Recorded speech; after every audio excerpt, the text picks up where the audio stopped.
a vosotros primeramente, Dios habiendo levantado a su Hijo, lo envió para que os bendijese, a fin de que cada uno se convierta de su maldad. Amén. Tome su lugar, por favor.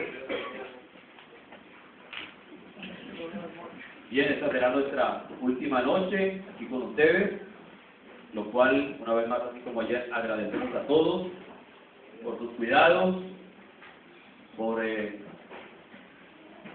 sus atenciones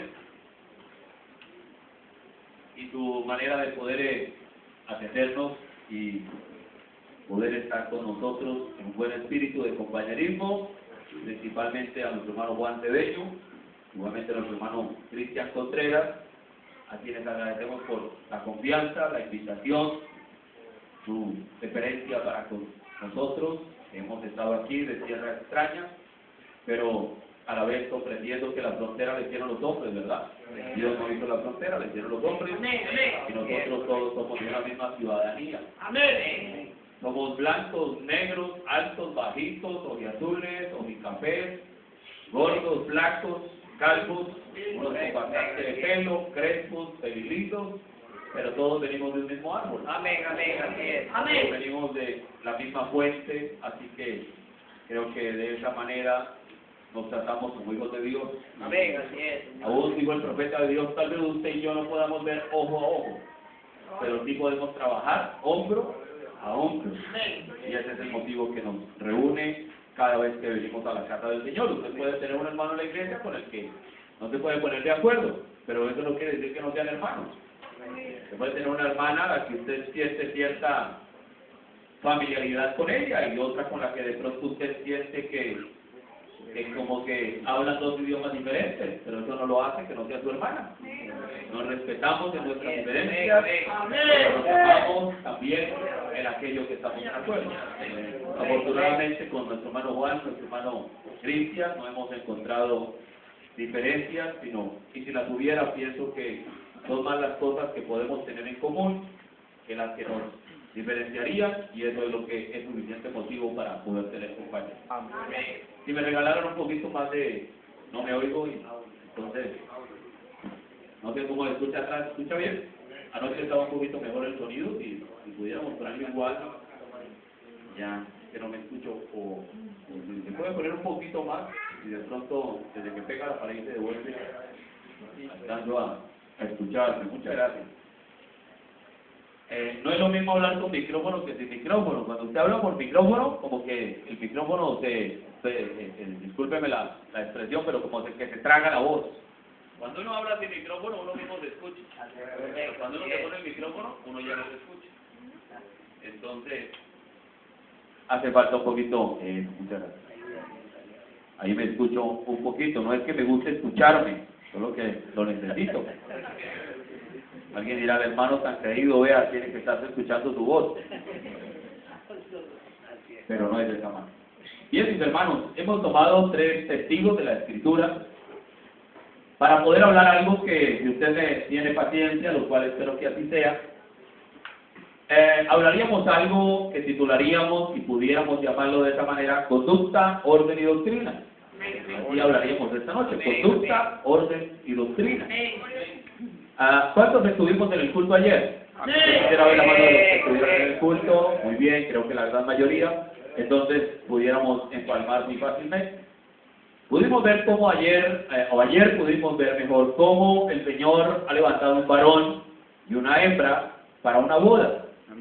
Solo hoy se podía hablar de las bodas del Cordero. Solo hoy se podía hablar, es decir, hoy me refiero a esta edad, a este tiempo final. Solo hoy se podía hablar de una unión invisible de Cristo con su iglesia. Solo hasta este tiempo final se podría hablar de la estatura del varón perfecto. Para que la novia llegue a la estatura del varón. No es que cuando usted mira la estatura del varón perfecto, no es que la novia es la estatura del varón perfecto, porque ella no es varón, ella es hembra.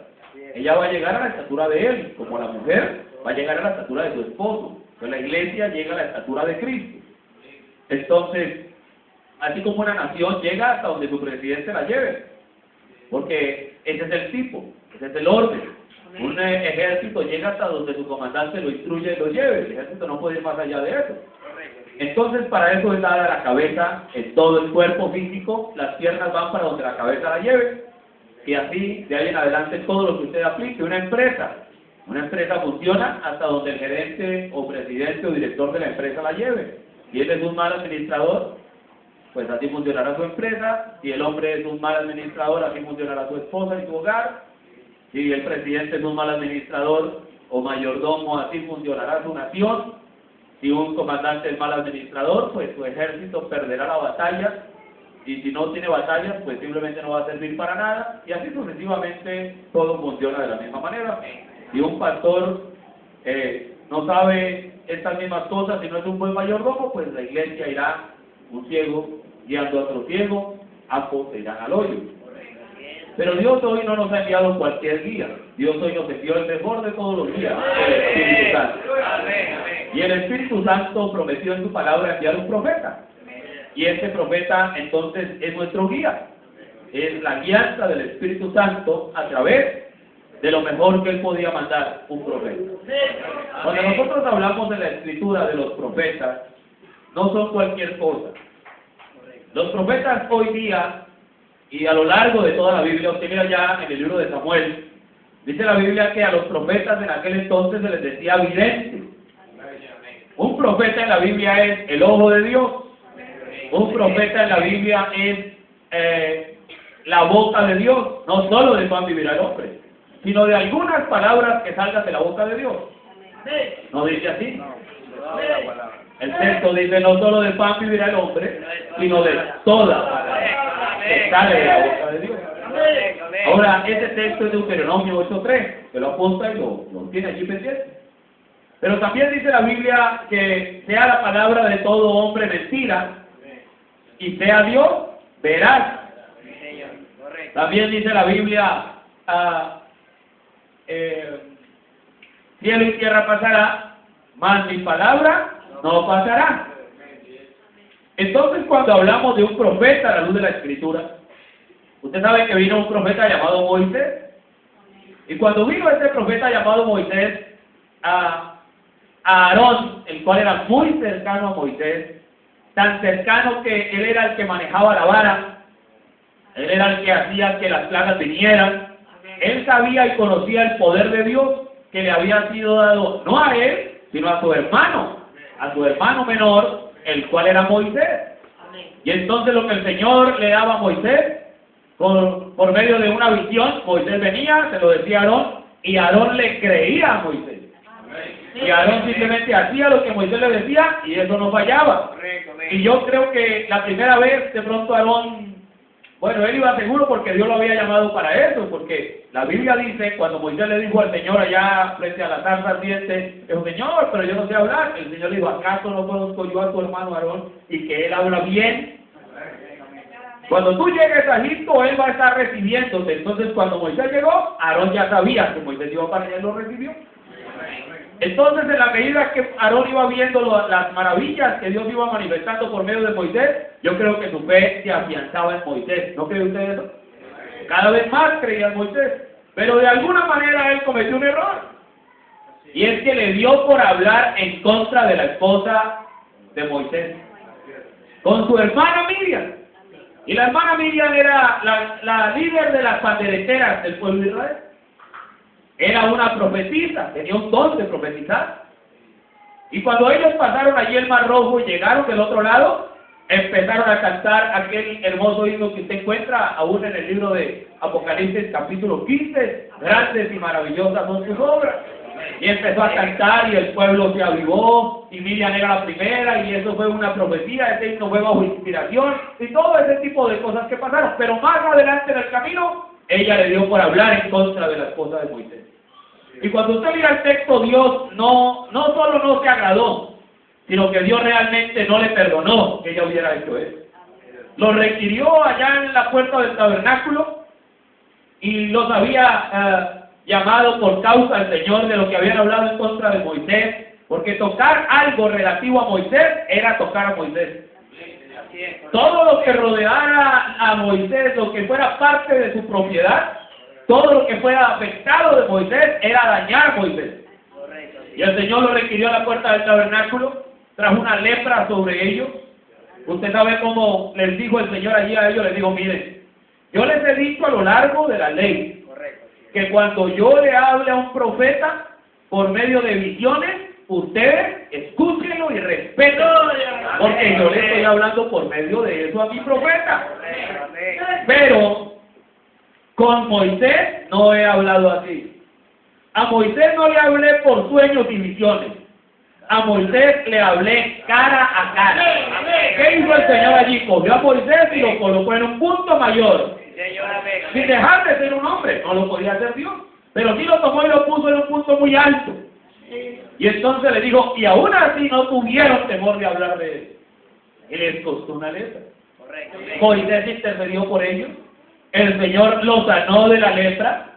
Pero cuando usted mira, Aarón y Miriam llegaron a la puerta de Cades Barnea antes del Jordán, pero murieron allí. Ellos no entraron a la tierra de promesa. Dios les facturó su error. Dios se lo cobró, como decíamos ayer, porque se salió de su posición. Pero si ellos se hubieran mantenido en su posición, no hubiera habido problema. Dios no hubiera contado su error, y su error es procurando hacerlo, cumpliendo su deber. Pero cuando la persona lo hace fuera de su lugar, entonces Dios factura el error. Usted sabe que tiempo después, cuando apareció Juan el Bautista, el Señor les preguntó, ¿qué salieron a ver? ¿A una caña batida por el viento? Le dijo, pero yo les digo que ese Juan era profeta y más que profeta. Cuando usted vaya a Éxodo capítulo 7 y aún en Éxodo capítulo 19, usted ve que el Señor hablando de Moisés le dice que Moisés será como Dios para Faraón. Pero luego le dice que será Dios para el pueblo de Israel. Entonces eso hace que si hoy nos dijeran lo mismo, tal vez la fe de algún religioso sin revelación haga que salga corriendo y no vuelva. Porque como que ese término nos espanta, porque el individuo todavía no sabe lo que es Dios. Y la gente piensa que Dios es por allá, más allá del sol, y que hay que gritar, y gritar, y gritar, y que entre usted más duro cante, a ver si Dios lo escucha. Y cuando usted mira esa escena en la Escritura, el único que le dijo a la gente que cantara bien duro para que Dios los escuchara, fue Elías cuando estaba retando a los falsos profetas de Baal y Jezabel. Entonces pretenden que usted camine en una línea tan demasiado recta que no puede mirar al lado, que si mira al otro lado, se perdió. Pero cuando usted tiene la revelación de la palabra, Dios no permite que usted viva cualquier clase de vida, no. Pero Dios colocó en usted una simiente predestinada para vivir la palabra y no es manufacturarlo. Eso tiene que producir según la ley de Génesis 1, 11 y 12, según su género. Cada semilla produce según su género. Entonces el Hijo de Dios le es presentada la palabra, la cree y Dios va lidiando con él, así lo tenga que sacudir. Pero el Hijo de Dios va por donde Dios quiere que vaya. No hay que obligarlo para que venga a culto, ni ir a perseguirlo, ni tirarle los diáconos, a ver si quiere. No porque hay una ley en él. Aleluya. Cuando han pasado de muerte a vida. Lo que se hace en una iglesia, aún dijo el profeta, es procurar preparar el ambiente adecuado. Porque una asamblea o una congregación es como una matriz que se prepara para que pueda el niño alimentarse y parir o nacer de nuevo. El pastor se prepara, viene la simiente de vida, como hablamos ayer, por boca del varón. Se engendra en esta matriz, que es una congregación, se engendra la única simiente de vida, que es la palabra. Por eso tiene que ser un varón calificado el que se para tras el púlpito, porque perdónenme lo que voy a decir, pero los hijos le pueden salir mongólicos. Es real, en el Antiguo Testamento el sacerdote tenía que ser, no podía tener testículos magullados, no podía ser un enano porque sus hijos podrían salir igual, no podía estar mutilado, no podía ser un tuerto, no podía tener nube en el ojo, porque esas características que él tuviera era lo que iba a engendrar. Pero un sacerdote hoy, un ministro hoy debe tener los genes de Cristo, Para que lo que va a engendrar en el pueblo sea el mismo gen de Cristo y ese niño pueda llegar a la estatura de Cristo. Entonces debe ser un ministerio perfecto, que traiga a la escena un Dios perfecto, que engendre hijos perfectos, que puedan llegar a una iglesia perfecta, para un rango perfecto, el cual fue anunciado por un profeta perfecto. Porque nada falto de perfección entrará a ese lugar. Sed vosotros perfectos, como vuestro Padre que está en el cielo es perfecto. Un pueblo maduro, que no se estorba, que no tropieza, que no duda, sino que cree, que aunque no entienda va adelante, que sabe tomar el escrito está y el así es el Señor y caminar, que no se estrella con cualquier cosa, que no se atraganta con cualquier cosita pequeña. No, Él va por encima de todo y Él va a la perfección.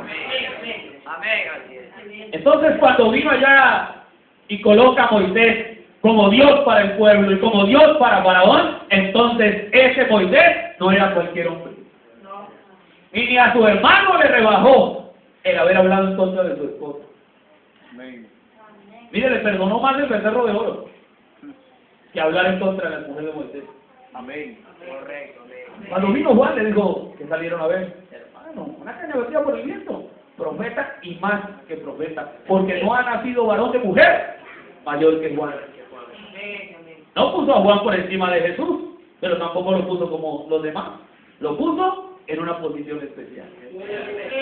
Cuando usted mira el mismo Moisés de Deuteronomio 18, anuncia la venida de un profeta. Sabemos y comprendemos que esa profecía se cumplió en Jesús. Él era el Mesías, esa profecía de Deuteronomio 18 estaba anunciando la venida del Mesías, y el Mesías vino. El Redentor, siendo Dios hecho carne. Pero Dios es la palabra, entonces la palabra se hizo carne, habitó entre nosotros, vimos su gloria como la gloria del unigénito del Padre, lleno de gracia y de verdad.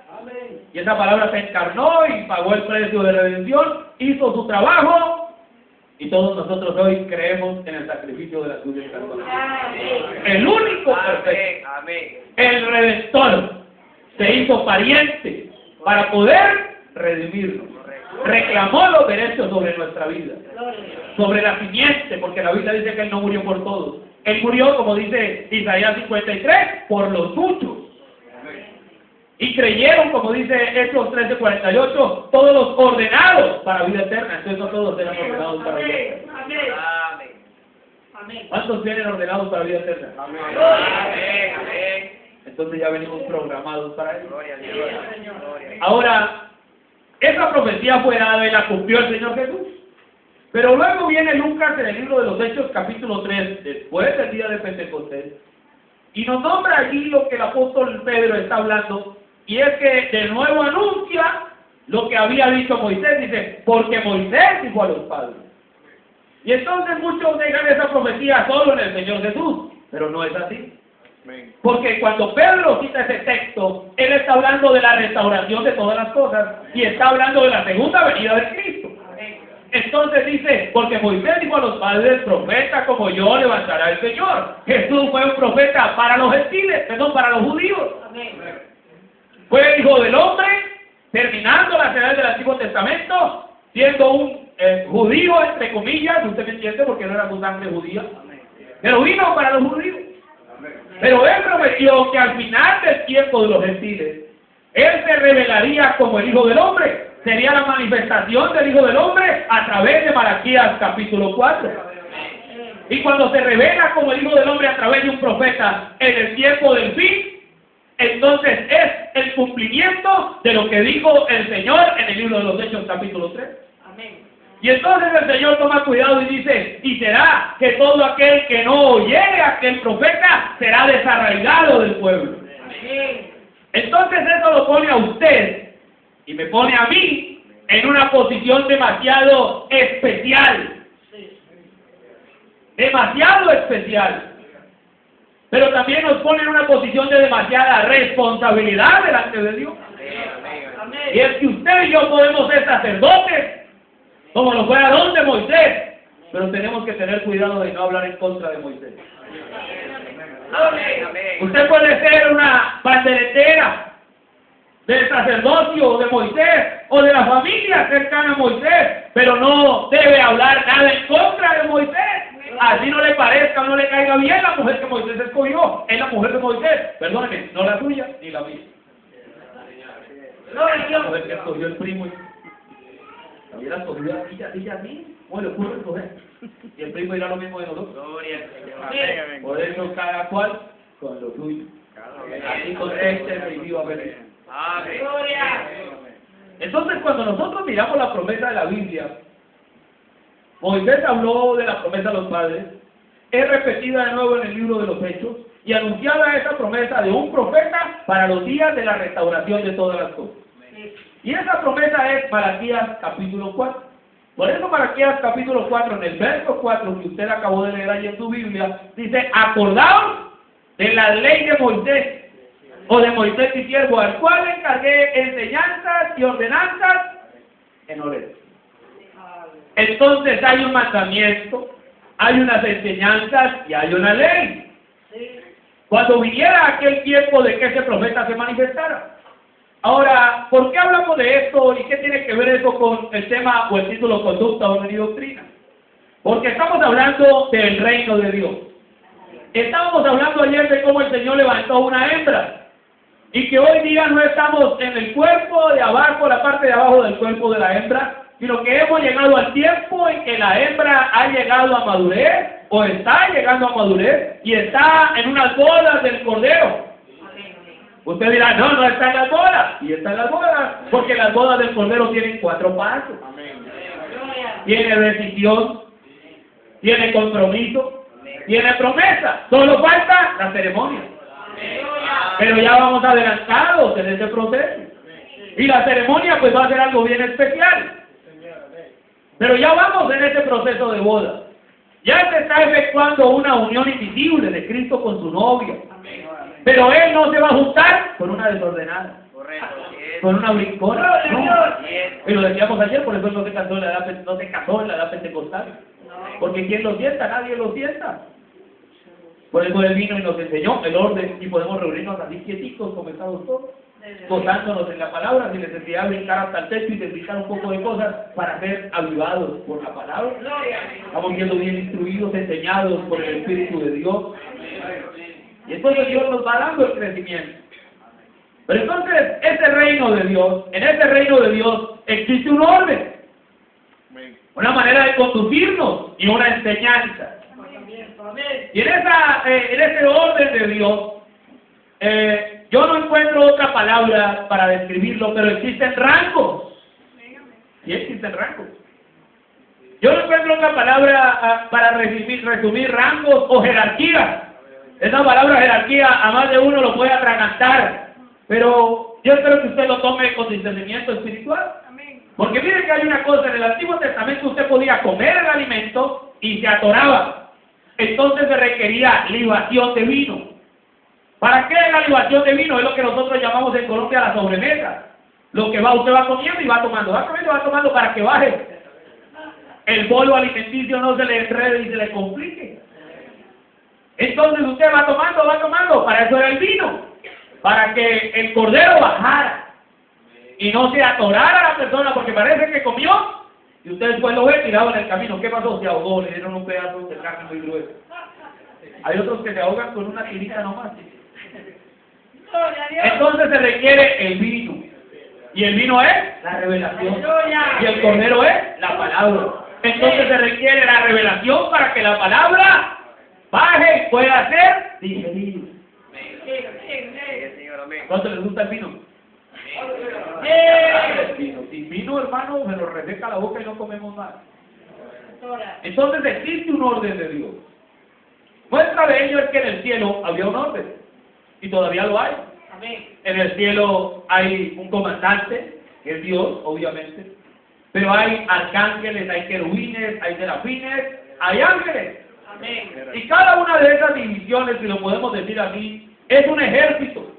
Todo eso es el ejército celestial. Usted sabe cómo allá aquel día, los días de Josué, digo, ¿eres de los nuestros o del enemigo? Y entonces se identificó como el príncipe de los ejércitos celestiales. Entonces el ejército de Dios, esa hueste celestial, es un ejército. Y Miguel es un comandante de ese ejército. Entonces hay querubines, y esos querubines tienen ¿cómo decirlo? Su rango de ahí hacia abajo. Y están los serafines y tienen su rango y sus oficios. Y están los arcángeles y tienen su rango y sus oficios. Y están los ángeles y tienen su rango y sus oficios. Por ejemplo, no todos los ángeles tienen alas. Hay unos que sí, otros que no. Entonces hay variedad. Hay oficios. No es que todos hacen lo mismo. No todos están cantando. No, señor. Miguel no se la pasa cantando, por ejemplo. Pero hay otros que son del coro celestial y no han parado de cantar. Pero algún día, cuando vean a la novia del rapto, van a callar. Nunca han callado, callarán ahí. Pero hay otros que no. El ángel que le era dado al Señor, al profeta del Señor, ese ángel no tenía alas. Usted sabe cómo lo describe, cerca de 1,90 de estatura, cerca de 90 o 100 kilos de peso, su cabello peinado hacia acá, casi hasta el cuello, de tez no muy blanca, sino medio morena, así como verde oliva. Nos da toda la descripción, descalzo, vestido de blanco, todo eso. Pero hay otros ángeles que sí tienen alas. Hay otros que tienen 3 pares de alas. Los serafines que vio allí Isaías en el capítulo 6. Entonces vea usted que hay un ejército celestial. Luego cuando viene a la tierra el Señor y plasma parte de su plan allí, entonces Él coloca a Moisés y escoge las 12 tribus de Israel, pero hay una tribu que es la tribu de los levitas, y a la tribu de los levitas les asigna un cargo, una labor. Y en esa tribu de los levitas hay sumos sacerdotes y hay sacerdotes. Y dentro de esos sacerdotes los divide de acuerdo a su padre. Y luego de ello, a esto les asigna esta labor, a estos esta, a estos esta, a estos esta. Todos del mismo pueblo de Israel, estos todos de la misma tribu, pero dentro de la misma tribu de diferentes padres, y cada uno hacía algo diferente, pero todos trabajando por lo mismo. ¿Me hago entender? Había rangos. De acuerdo a la posición que cada uno tenía, tiene un grado de autoridad. No era lo mismo el que le tocaba llevar al hombro uno de las lienzos allí de los atrios. No era lo mismo que el que estaba llevando el arca del pacto. No era lo mismo que Aarón o los hijos de Aarón. Y menos era lo mismo que Moisés. Cada uno tenía su posición dentro de ese funcionamiento. Ahora, cuando el pueblo acampaba alrededor del tabernáculo, cuando fue construido el tabernáculo allí del desierto, el pueblo acampaba. ¿Cómo acampaban? ¡Ah! Yo llegué aquí y aquí me quedo. No. Había un orden para acampar. Usted lo encuentra en el libro de Números. Y usted ve que 3 tribus al norte, 3 tribus al sur, 3 tribus al oriente, 3 tribus al occidente. En total, 12. Y las tribus que acampaban de a 3, no era que las 3 todas revueltas, no. Una aquí, la otra acá y la otra acá. Una aquí, la otra acá y la otra acá. Una aquí, la otra acá y la otra acá. Una aquí, la otra acá y la otra allá. Y los principales de cada tribu al frente. De las 3 príncipes de las tribus que formaban enfrente, su campamento de su tribu atrás, de esos 3, uno de esos 3 llevaba la bandera que representaba a todas esas 3 tribus. Y usted sabe cómo al norte iba el águila, al sur iba el hombre, al oriente iba el buey y al occidente iba... al oriente iba el león y al occidente iba el buey. ¿Cómo todo era bien ordenadito? ¿Se fija usted? Todo en orden. ¿Cómo se vería ese campamento? Ordenado. Eso no era una montonera ahí, todo el mundo haciendo lo que le parecía. Había un orden.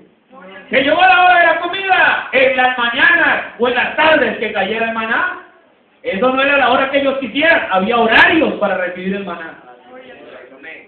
Y cuando llegaba el tiempo de levantarse a caminar, la Biblia enseña que la columna de fuego se detenía, y donde la columna de fuego se detenía, ahí acampaba el pueblo. Y tenían que armar todo. Yo no sé cuánto tiempo les tomaban armarlo, pero lo armaban. Y si duraban 20 días ahí, o un día, digamos que de un día para el otro la columna de fuego volvía a moverse, desarmen todo y caminan. Pero aún para caminar tenían un orden. Bien, correcto, amén. Y es que las tribus seguían a los líderes de su tribu. Los líderes de las tribus no seguían la columna de fuego, seguían a Moisés. Y Moisés seguía la columna de fuego. La columna de fuego guiaba a Moisés. Moisés guiaba a los príncipes de las tribus y los príncipes de las tribus guiaban a sus tribus. Y obviamente los levitas, pues ellos iban en un trabajo aparte. Y ellos iban cargando, ¡ay, me desarme! ¡Ay, me desarme! ¡Ay, me desarme! ¡Ay, me desarme! ¡Ay, me desarme! De pronto alguien decía, ¡ay, ¿por qué? ¿Y por qué no están vivos aquí en el campamento? No, ¿por qué comen allá dentro del tabernáculo? ¿Por qué no deberían comer acá con todos? ¿Qué pasa? Nosotros aquí con cordillas y comiendo de los corderos. No, eso no está bien. Pero era el orden de Dios. Exacto. Ve lo malo de la persona cuando no sabe su lugar. Correcto. Quiere brincar del tabernáculo y comer del cordero. Quiere meterse a tragarse los panes de la proposición. Pero hay un orden. Amén. Todo tiene un posicionamiento. Y todo es maravilloso cuando funciona en el orden de Dios. Ahora, no todos los de la tribu de Leví servían para ser levitas. Había cualificación. Físicas quedaban por fuera. Podía ser tremendo, podía cumplir casi todo, pero si le faltaba una cualificación, no podía ser el sacerdote. Exactamente. O le llegaba a su sacerdocio hasta cierto lugar. Y ese es y nunca ha dejado de ser el orden de Dios. Porque Moisés estableció el tabernáculo conforme lo que Dios le mostró del tabernáculo en el cielo. Pero comprendemos que ese tabernáculo que Moisés hizo en el desierto es la sombra de algo que tenía que venir. Entonces ese primer trono de Dios fue en el cielo. El segundo trono fue Jesús. Y el tercer trono es su novio. Pero en cada uno de esos tronos, para establecer cada tabernáculo, hay un orden. Amén. Ahora, cuando el Señor lo hizo de esa manera, Él hoy tiene un cuerpo místico. Y en el cuerpo místico del Señor Jesucristo también hay un orden. Amén. Dijo el apóstol Pablo, ¿son todos apóstoles? No. ¿Profetizan todos? ¿Hablan todos lengua? ¿Son todos orejas? ¿Son todos dedo meñique del pie izquierdo? A nadie. Si usted no tuviera la oportunidad de escoger qué parte del cuerpo quiere ser, ¿usted qué parte del cuerpo quisiera ser? Vea, ninguno de nosotros escogería ser dedo meñique del pie izquierdo. Porque es el más feo, es el que nadie ve, a veces hasta incomoda. De pronto todos queríamos ser ojo o boca. Nariz no mucho. Oreja, algunos sí quisieran ser oreja, no, eso paran a toda hora. Algunos quisieran